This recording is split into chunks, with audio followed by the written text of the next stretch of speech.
Now I know last time, all I talked about was how good of a game Black Ops 6 is going to be with all the new and returning features to zombies, but let's not forget that this game is also bringing back some of the features that I believe shouldn't even be in the game at all. Hey guys, MitchMxlli here, and in today's video we're going to be talking about the 5 returning features in Black Ops 6 that might ruin this game. The first problem that might potentially ruin this game is the fact that weapon rarity is coming back to the game. If you didn't know, weapon rarity was a feature added into Cold War and then carried over to MWZ, and it seemed to be a substitute to double tap along with the 3-tier pack system. In theory, the way it would work is you would save up your scrap to level up your weapon rarity, and spend your points or your essence to pack a punch your gun through the 3-tier system. Over time, after upgrading both of these things, it would give you effects of the perk of double tap, which is faster fire rate and just doubling your bullets from each gun you shoot. Now the problem with this is that this basically just made the box obsolete. I mean, you would basically just get your starter weapon, save up your scrap, save up your points, level that up until it's orange tier, and then boom, you have a good enough gun to last you long enough to get a wonder weapon. And basically it would just make rolling the box absolutely obsolete, and there'd be no reason to even pick up a gun in the first place from the box. I mean, the only reason you hit the box in Cold War was to get the ray gun, which is the only gun that you couldn't get that was buildable. And on top of that, for the other maps that you would just want to get the ray gun, you would just run challenges. It's way easier to get wonder weapons from challenges than running the box itself. And plus, doing challenges would get you more points and just help you unlock more of the map, so it would just make the flow of the whole style of the whole gameplay feel a lot better. And yeah, basically, if you could just build the wonder weapon, what was the point of you hitting the box in the first place? I mean, you should just have overpowered guns, and you should have guns that are not overpowered, and then it makes sense for the box to have its sense of rarity, or basically luck sense, having it back into the game, giving the RNG back a little bit. Almost too easy to just give us everything right off the bat, guys. Up next is zombie damage scaling. Zombie damage scaling was introduced in Cold War, and the way it works is essentially for the first 30 rounds, zombies would differ in the amount of damage they would output per round.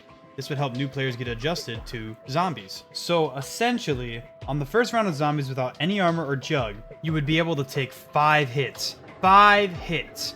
Which I get why they're trying to scale it for new players, but if you're an OG zombies player like me, and the fact that we're even allowed to have players to get more than 3 hits is actually crazy. It should be that we're supposed to get down to 2 hits, then once you purchase jug, it should be 5, just like usual. I just don't understand why we want to go back to this damage system. Not a lot of people liked it in Cold War, and it didn't seem like it worked because it just made the difficulty a lot easier and just not how zombies are supposed to be played. I wish and hope that Treyarch listened to us and brings more of the classic hardcore style to zombies again this year, but it looks like I said, from everything we've seen, it's going to be a lot easier than we think it's going to be, and I don't know.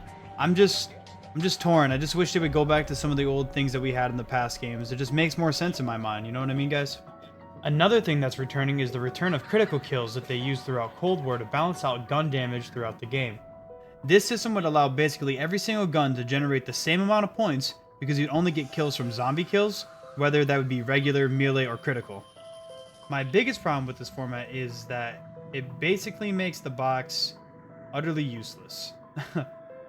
I mean, the reason why we would take bad weapons from the box is because they would be able to build points so we could buy other things throughout the map, therefore allowing the flow of the game to be a lot easier to move through. I just think that the new system takes too long to get points in some situations, and you're just sitting there waiting for points at a door. And it's not like these games are too hard, like Cold War and MWZ. They're not hard at all. I mean, you could sit there and just wait for your points, and yeah, you're gonna get them eventually. It's not like you're not gonna get them. I just like the idea of having a gun that's weaker so I can just cheese points and open doors and buy perks and buy other guns to allow me to be more OP. And yeah, there's no doors in MWZ, but yet again, I still want to have those points to buy perks and buy guns, like I just said before. And yeah, I understand why they did it because of the whole starting with your own weapon and plus the camo grind situation and how they want to do camos. But we also had camos in Black Ops 3 and Black Ops 4 with other different challenges that were a lot better, in my opinion, just doing them in zombies in general, rather than just like getting so many kills and then doing so many things. I just thought the challenges were a lot better placed out for camos in the past games, and I think that picking your own gun, like especially any of them, is kind of ridiculous. I think the Black Ops 4 system, like having a select whatever gun you can bring as your starter weapon, was a great idea of like, okay, this can be OP, but this also won't allow you to have this, and this, that, and the other thing. Like, those things like that made the game a lot more fun to me because it also would restrict you from not being too overpowered, but at the same time, give you a little bit of an edge so you could play the maps a little bit easier and do things a little bit quicker throughout the game. The next thing that's probably pretty concerning is that when we got teasers for Liberty Falls, which was just the other day after the reveal of the gameplay trailer of Terminus Island, we got to see a bit of the map, and the most concerning part being that the person that was holding the jet gun, which we all freaked out about, and I'm super excited that it's back in the game, yeah, it was being held by an operator that is confirmed to be leaked from multiplayer. And if you're wondering how we're able to confirm a lot of things for this game, it's because a dev mode version of this game got leaked on a PlayStation dev kit of, you know, Black Ops 6 in general. And I think a lot of players have been able to access this, and there's actually a way you could download it and play it via JTagged or modded PlayStation 4. I don't even know how you do it. I'm not going to get into that. But all I know is that there's been a lot of information coming out of these leaks and basically just leaking the whole game. So yeah, we got a lot of information about this game, guys. But anyway, operators were the main way to play zombies throughout Cold War and NWZ, as they did not have a set crew or characters to build story throughout the game. Rather, you would just listen to it via radios or intel, which was the dumbest thing they ever did ever. But anyways, we don't know if this is for sure going to be just an operator's map, but we have seen multiple leaks saying that it's going to be just operators, which is super concerning. But that being said, Treyarch has not shown us basically anything about this map. We don't know nothing about Liberty Falls at all. So I am still convinced that we're going to get like a lot more with this map, and it looks like from the pictures and everything we see, it's going to be a lot bigger than the multiplayer map already. So I don't know, man. I feel like we're just going to get a set crew, or at least a celebrity crew for this map in specific, so we can get some story building as to what's going on in the Black Ops 6 storyline, because they've left us out in the last couple of years by not including a lot of it. And I feel like this year they're going to go really hard in trying to get a lot of players involved with the story itself. And of course, I couldn't make this video without ripping on the armor system a little bit more, could I? Well, to get right into it, the armor system just sucks. No, the armor system from Cold War is returning in Black Ops 6, except it's more like MWZ, where you have to place the plates in yourself rather than them just automatically going into your freaking inventory. Stupid Cold War. Anyways, at the end of the day, they're still the same thing, and we're gonna have to deal with the whole system being back in general. And I'm not kidding you when I tell you guys this. This system literally allowed players to be basically invincible going up through high rounds in Cold War, and MWZ basically was the easiest zombies mode you could play, because, I mean, dude, allowing you to get that many hits is just ridiculous in itself. Even without the shield, you should be able to just not get hit by the zombies in general. And the zombies, obviously they swing and there's a lot more coming at you in these newer games, but still, you should still be able to avoid them and not take hits in general. And you could get cornered, be in like the worst position possible, turn around, shoot a couple zombies and run out. I'll probably take 6 hits and I'm still alive. Like, I don't know, man. I just don't feel like it should be that easy ever. When was zombies ever that easy? Like, I just don't get it. The whole core of the game was based off hard and difficulty and challenge. It's a survival-based game mode, and removing that aspect of just making it too easy just doesn't make the game mode fun.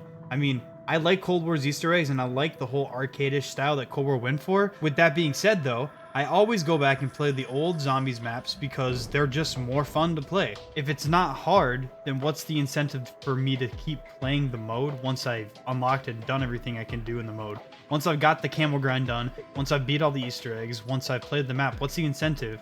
It's not hard, it's not fun. I just did it once because I wanted to get everything done. And it does look like this game is going to be a little bit harder based off how the gunplay looks and just how other YouTubers have been talking about how this game plays. But still, I mean, is it just going to be the same thing with the rarity system and the 3-tier system where we just get any gun that's overpowered? Like, for example, any shotgun is just going to be good, or like the M79, the explosives, are they just going to be good when we max them out? Like, I just don't want it to feel like that. And I don't know. It really seems like we're edging towards like more of that side of where it's going to be like that rather than it being more the traditional, okay, we only got a couple good box guns and then like wonder weapons are what we got to get, otherwise we're screwed. And again, we're basing a lot of this off of like an alpha build of this map, and just Terminus Island alone. We haven't got to see any gameplay for Liberty Falls, and we're going to get a lot more when we get to COD next, so we got to keep waiting around for that. And once that shows up, man, when we get information from that, we're really going to know what's going on in this game, and we're really going to see a lot more of like the difficulty of this game in general. Having just the YouTubers play it live, getting to see more stuff about Liberty Falls, and of course I think we're going to still see stuff about Terminus Island. It's going to be a great experience to see live, and I can't wait to watch it. And of course, I'm going to stream my reaction as everything's going on at once. So if you guys want to tune in for that, make sure you hit subscribe, hit that bell button, and like this video too, because I need to get this stuff going, guys. I want to be around and I want to be in the communities for as long as I can. I plan on getting as much content out for Black Ops 6 going forward in the future. And of course, everybody around me who helps me make videos, it's a huge shout out to all them boys for helping me really get my content around and kind of get a focus on what we're going to do on this channel. I think we're going to do a little bit of a couple more things, of course, obviously not just going to be all information videos like this. But that being said, hope you guys enjoyed the video. Make sure you hit the like button, subscribe, and I'll catch you guys in the next one. Peace! That one's for you, Reban.